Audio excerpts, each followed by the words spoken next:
পাশে মানুষের সাথে আমরা আছি এই বাংলাতে। আপনারা দেখছেন সংবাদ শিরোনাম।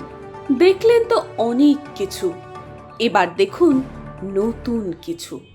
চলছে গরমের মরশুম আর ফলের রাজা আম। একটা সময় নদিয়ার শান্তিপুর তথা শান্তিপুর থানা এলাকায় প্রচুর আম বাগান ছিল। তবে পরিবেশ কর্মীদের আন্দোলন সত্ত্বেও বহু আম বাগানের গাছ কেটে সেই জমি প্লট করে বিক্রি করে দেয়া হয়েছে। তৎসত্ত্বেও এখনও শান্তিপুর থানা এলাকায় প্রচুর আম বাগান আছে। শান্তিপুরে হিমসাগর আমের স্বাদ সর্বজন বিদিত, কিন্তু এবছর আম বাগানে আম নেই। আমের মুকুল কম এসেছিল, যেইটুকুও বা এসেছিল সেটাও রৌদ্র তাপে নষ্ট হয়ে গেছে। অকাল বৃষ্টি এবং অনাবৃষ্টি মূল কারণ ফলন না হওয়ার, এমনটাই মত বাগান মালিক এবং আড়তদারদের। তবে শান্তিপুরের অর্থনীতির সাথে আম বাগান ওতপ্রোতভাবে জড়িত। গ্রীষ্ম বর্ষা ভিত্তিক এটি একটি অর্থকারী ফসল। প্রতি বছর আম বাগান পরিচর্যা, বাগান পাহারা, ফল সংগ্রহের জন্য অভিজ্ঞ শ্রমিকদের প্রয়োজন হয়। সাধারণত বাগানের কাজ মাঘ ফাল্গুন মাসে শুরু হলেও বৈশাখ জ্যৈষ্ঠ মাসে চুক্তিভিত্তিক প্রচুর শ্রমিক নেওয়া হয় বাগানে। ভালো ফল হলে বাগান মালিক বেশি অর্থ উপার্জনের আশায় বেশি টাকায় শ্রমিক রাখেন। বাগানে এই 2-3 মাস ভালো খাওয়া দাওয়ার ব্যবস্থাও থাকে। শ্রমিকরা অধিক উপার্জনের টাকায় দেনা মেটানোর সুযোগ পান। কিন্তু এই সমস্ত কিছুই এবারে হচ্ছে না। এবছর আম বাগানে আম না থাকায় শান্তিপুর এলাকার কয়েক হাজার মানুষের কাজ হারিয়ে গেছে। আম রাখার বাঁশের ঝুড়ির চাহিদাও নেই। সব মিলিয়ে অনেকটা আর্থিক ক্ষতি বাগান মালিক সহ বিভিন্ন কাজে যুক্ত শ্রমিকদের হয়েছে। যেইটুকু ছিল সেটাও রোদে তাপে নষ্ট হয়ে গেছে। প্রতি বছর আম বাগান পরিচর্যা, বাগান পাহারা, ফল সংগ্রহের জন্য অভিজ্ঞ শ্রমিকদের প্রয়োজন হয়। আম রাখার বাঁশের ঝুড়ির চাহিদাও নেই এই বছর।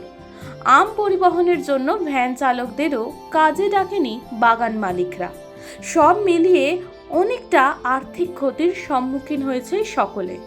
তবে পারিপার্শ্বিক আবহাওয়া এবং ফলন কম হওয়ার কারণে ভবিষ্যতে বাংলার অন্যতম উৎসব জামাই ষষ্ঠীতেও বাজারে তার প্রভাব পড়বেই।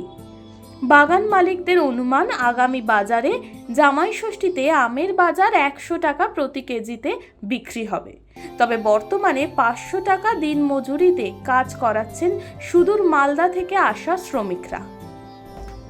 প্রতি বছর 30 থেকে 40 জন কাজে আসলেও এবছর ফলন কম হওয়ায় 12 থেকে 15 জন কাজে এসেছেন মালদা থেকে। তবে শেষে একটাই কথা, পরিবেশের ভারসাম্য এইরকম নষ্ট হতে থাকলে হারিয়ে যাবে এই সুন্দর প্রাকৃতিক পরিবেশের সৃষ্টিও। মানে আপনারা কোথা থেকে এসেছেন? মালদা থেকে। কত লেবার এসেছেন? এবার তো আমরা কম, আম তো ফলন কম আছে, এই জন্য আমরা কম লেবার এসেছি। মানে যা হয় প্রতি বছরই কি আমের সিজনে আপনারা আসেন? আসছি। গতবার এসেছিলাম 25-30 জন ছিলাম। আচ্ছা, এবার সংখ্যা অনেক কম। এবার সংখ্যাটা কম। কারণটা কি?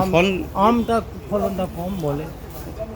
প্রত্যেক বছর তো আশায় থাকেন যে আম ফলন যখন হবে তখন এখানে এসে কাজ করবেন। হ্যাঁ, প্রত্যেক বছর আছে। এরপরে কি সংসার চলে আপনাদের?